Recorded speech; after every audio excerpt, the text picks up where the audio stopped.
When young women join Girls on Boards, they are placed with a coach, which is typically a woman who herself has been on a board. They also go through diversity on boards training and gender-based analysis training. The importance of doing all of that is to ensure that they are well poised to be important members of the board that we place them on. So I think at Girls 20 it's really important for us that we anchor all of our programs in the notion that young women really need three things. One is confidence, one is skills, and the other is networks with opportunities. I think the networks and opportunities come from being on these boards, meeting all these different people, and then I think the skills definitely comes from the training that's provided. But Michelle, we'll start with you. What about with confidence? Has being part of Girls on Boards improved your confidence, and if so, how? I definitely think it has. Before Girls on Boards, I don't think I was fully aware of what skills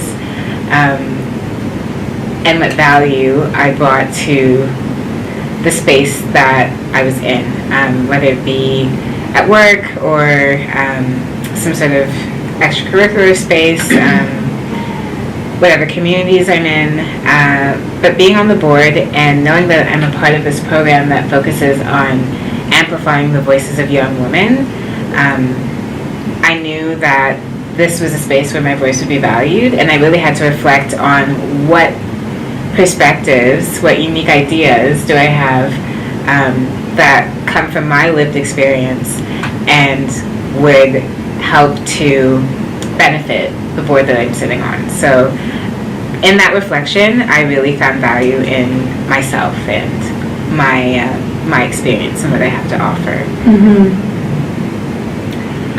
I think that a lot of the confidence came, again, from support systems. My mentor on the board, who is a board of director of the board as well, and the board that I'm on is the Walrus Foundation.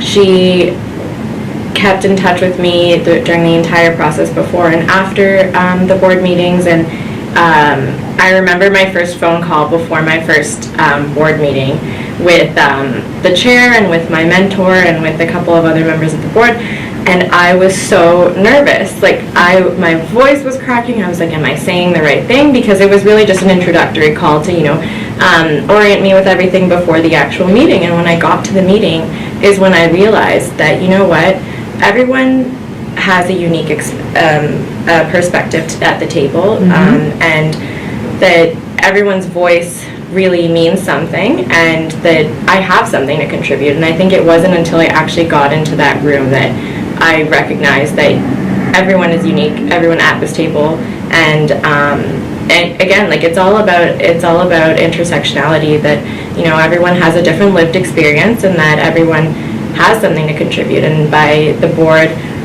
showing support and bringing in a younger woman, they're open to those ideas, and that really did help with my confidence in terms of having a say at the table. In that experience.